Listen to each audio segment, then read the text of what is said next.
Hello dear viewers, my name is Nino and you're watching Nino's product reviews, and today we're going to take a closer look at the Wansview 1080p outdoor model camera. This is simply known as W2, so this is the Model 2 of the W series, and it is actually a somewhat smaller outdoor camera than what I'm used to seeing, and it is very cheap compared to the standard pricing of Wansview. So this is a model which is aimed towards people who don't want to spend too much and just need the more basic features. And it does come with certain limitations which I'll address later, but so far nothing too critical. As you can see, we have a lot of fire LEDs in the front. The shape is pretty curious. I actually find it kind of cute that it's so small. Other than that, it's a pretty standard fare camera. We have the V-line cable entry here. We have a reset button, and we have our power entry here towards the camera.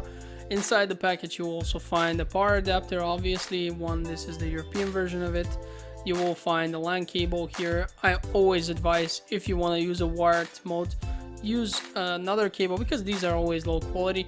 And of course we'll find the Wi-Fi antenna which is plugged in there.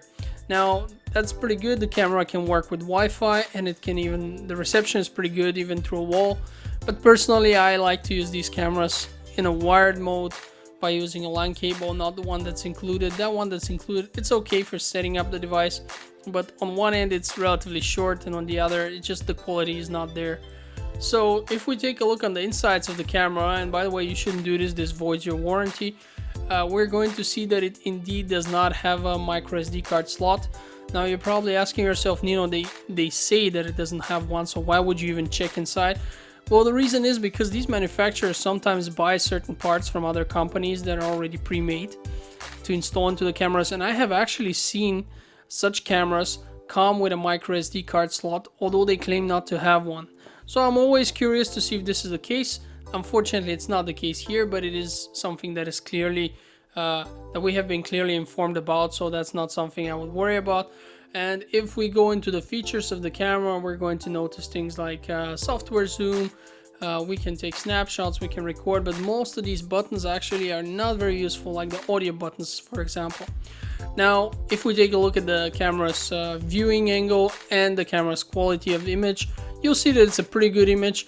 Now, the viewing angles aren't as wide lens as I am usually used to, but again, we're having a much cheaper product. We're talking, usually this camera goes for about half of the price of what the flagship outdoor models from Wansview come. So this is a very good compromise. I'm checking out all the 3 streams here, and as you can see, basically the streams deteriorate from stream to stream. That is normal, of course, and the point of this is that if we're using a device which is connecting remotely, we might actually be interested in not seeing the full thing, simply because these streams can take a lot of bandwidth and you sometimes don't want that. So as you can see in the system, we have a lot of settings, and you see things like pan and tilt and stuff. This is obviously all not supported because the camera cannot actually pan and tilt. This is, however, the standard Wansview software, so all these things are already included in there. Why bother removing them? Just know that you can't do any of this. That's it. They're teasing you, but you can't do anything. Now let's go to the video and audio quality. In the video, we're gonna see that we can change the frequency, and we can set up some of the details about the 3 streams. Obviously we cannot change the resolution directly, but quite honestly, I can hardly imagine a situation where you will need to use the resolution of the 3rd stream. Now in the image settings, we can see that my image, personally for me, because it's a very dark day, feels like it's not bright enough, and as I make it brighter, you can see immediately that it just feels right. Maybe that's a little bit maybe a little bit more, but yeah, you can play with this. Personally, I like my image a little bit brighter because I feel like I can see more.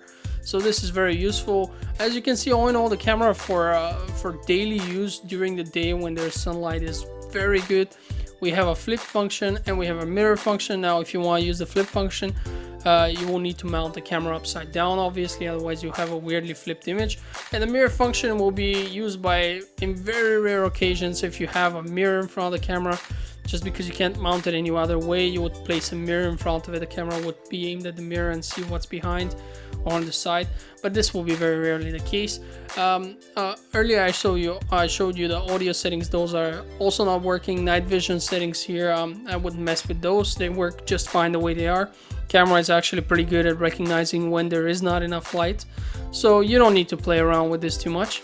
Now, if you go into things like IP filtering and masking of the area, and the masking is where it gets interesting. The IP filtering is again one of those standard functions that I'm not going to go into too much detail, but the masking of the area is interesting. I have already preset several positions here. You can see the chair, the bin, the balconies in the back and stuff, and as you can see immediately we have these black blotches here, and these will cover that area permanently and hide it. Now, why would you want to do this? I've said it before, I'll say it again. Maybe you have a neighbor who has privacy issues and he just doesn't want to be filmed. It's his right. So what you would do is you would cover him up and you're safe. He can't do anything, he can't sue you, he can't complain. He's not in your recordings anymore. Although personally I think that it would be best for me if my neighbor was recording, in the sense that it gives me additional security, unless I have a swimming pool and he's recording, you know, my girlfriend. But I don't have a swimming pool, unfortunately. I don't think that will happen anytime soon. Now we have here the motion detection of the camera, and as you can see we can set up 4 different windows yet again, and we can set the sensitivity for each of them.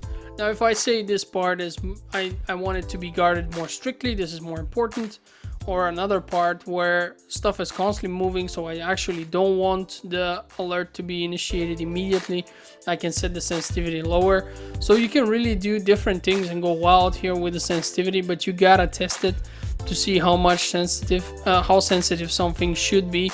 And the best way to do that is just set up a sensitivity and walk around a little bit yourself. Just do what you think someone would do, that some action, you know, that is required, that you actually want to initiate an alarm, and see if it does. And if it doesn't, increase sensitivity.